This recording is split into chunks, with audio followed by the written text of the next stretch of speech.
Qu'est-ce que le nouveau Covid-22 et qu'est-ce qui le différencie du produit original? Symptômes, infections incontrôlées et un vaccin à l'horizon. La 7e vague de la pandémie de coronavirus est déjà établie en Espagne avec 2 sous-variants de l'Omicron, BA.4 et BA.5, responsables de la courbe ascendante des infections de ces dernières semaines, comme le montrent les données du ministère de la Santé. Cependant, ces soulignés du virus présentent un comportement différent chez les personnes infectées et vaccinées, par rapport à la variante Omicron originale, ce qui amène déjà les experts à parler d'une nouvelle maladie, baptisée Covid-22. C'est ce qu'a déclaré cette semaine le directeur général du service de santé de Madrid, CERMA, Antonio Zapatero. Il s'agit d'une maladie causée par un virus différent, provoquée par des mutations différentes de l'original, ce qui fait qu'elle a également un résultat clinique différent. Pour le docteur Marcos López Hoyos, président de la Société espagnole d'immunologie, aujourd'hui, le SARS-CoV-2 produit une infection virale, comme s'il s'agissait d'un rhume, et moins agressive, dit-il dans une interview à Guilla de Salud. Tels sont les principaux points à retenir concernant cette ancienne nouvelle maladie qui fait son retour en Espagne à la veille des vacances d'été. Pourquoi il y a tant de cas ? L'explosion des cas positifs au cours des dernières semaines est confirmée par les données fournies par le ministère de la Santé. Depuis le 10 juin, l'incidence cumulée au cours des 14 derniers jours chez les personnes de plus de 60 ans est passée de 589 cas pour 100 000 habitants à 996 vendredi dernier jour pour lequel des chiffres officiels sont disponibles. Cette augmentation s'explique, selon la santé, par la plus grande capacité des BA.4 et BA.5 à échapper partiellement à la réponse immunitaire générée par les vaccins et l'infection antérieure, d'où les infections et réinfections chez les personnes vaccinées même avec les 3 doses. La probabilité que ces sous-variants prennent le dessus sur le reste des lignées en circulation à l'heure actuelle est considérée comme très élevée, explique-t-il dans un rapport récent. En outre, il souligne que le BA.5 est celui dont le taux d'expansion est le plus élevé, selon les données issues de la surveillance génomique. Si ces formes plus supercontagieuses du virus sont à l'origine d'infections et, par conséquent, d'hospitalisation, ce n'est pas le cas pour les cas plus graves ou les décès. Ils sont plus transmissibles, mais moins graves que lors des étapes précédentes, a souligné cette semaine la ministre de la Santé Carolina Darius.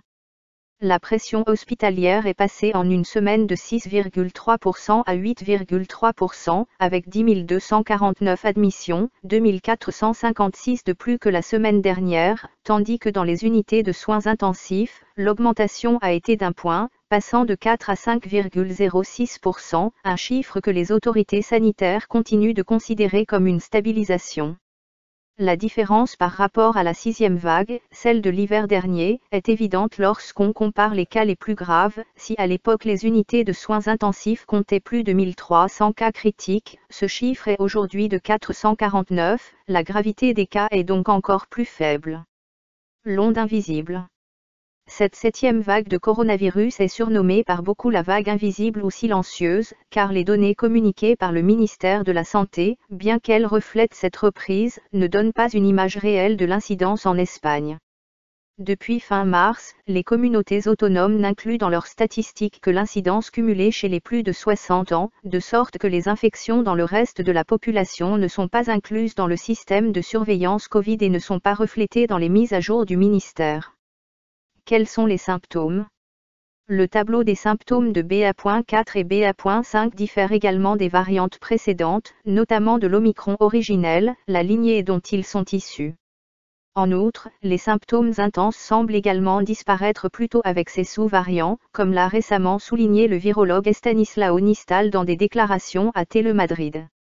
Les signes les plus importants sont toujours les mêmes qu'avec l'Omicron, asthénie ou fatigue, toux, fièvre, maux de tête ou écoulement nasal, mais d'autres sont plus probables qu'avec la variante originale de l'Omicron, perte de l'odorat, anosmie, perte du goût, ageusie, vomissements ou diarrhée, selon l'Institut national des maladies transmissibles d'Afrique du Sud. Elle provoque aussi plus fréquemment des maux de gorge, des douleurs musculaires, un essoufflement, dyspnée, et des vertiges. Bien que ces symptômes puissent disparaître plus tôt chez les personnes infectées, la disparition des antigènes prend plus de temps, a souligné M. Nistal, ce qui explique pourquoi il est possible de continuer à être testé positif pendant une plus longue période. 4e dose du vaccin. L'augmentation des cas a conduit certaines communautés, comme la Catalogne, à accroître la pression sur le ministère de la Santé pour qu'il reconsidère l'option d'avancer à l'été la 4e dose de rappel du vaccin Covid pour les personnes de plus de 80 ans et d'autres groupes vulnérables. À cet égard, le département dirigé par Carolina Darius n'a pas précisé s'il allait ou non avancer la vaccination, et s'est contenté d'indiquer qu'il allait suivre l'avis des experts du comité des vaccins, qui se réunit périodiquement pour faire ses propositions. Les personnes âgées de plus de 80 ans et celles vivant dans des maisons de retraite devraient être vaccinées. Nous devons maintenant déterminer quand, a ajouté M. Darius vendredi dernier. Les vaccins actuels sont-ils encore efficaces ? Parallèlement aux échéances fixées pour l'administration de la 4e dose à l'ensemble de la population, les autorités sanitaires s'interrogent sur le vaccin à utiliser dès maintenant pour renforcer l'immunité de manière plus efficace, car il est apparu que ces nouveaux sous-virus échappent plus facilement à l'immunité à médiation par anticorps générés par les doses précédentes. Depuis des semaines, les experts avertissent que si cette 4e dose est la même que celle administrée jusqu'à présent, cela n'a aucun sens de l'inoculer pour se protéger contre ces nouvelles variantes, car il s'agit de vaccins monovalents conçus pour la souche originale, Wuhan, et depuis lors, le virus a changé. C'est pourquoi l'accent est mis sur les vaccins bivariés ou binaires, qui protègent contre 2 variantes, sur lesquelles des sociétés pharmaceutiques telles que Moderna et Pfizer travaillent déjà et qui donnent des résultats très positifs. Quant à savoir quand ces vaccins adaptés aux nouvelles variantes arriveront en Espagne, M. Darius a une fois de plus renvoyé la balle dans le camp du comité des vaccins, qui sera celui qui prendra cette décision, et a estimé que ces doses destinées à combattre les nouvelles variantes prédominantes permettront d'avoir une meilleure disposition pour faire face au virus.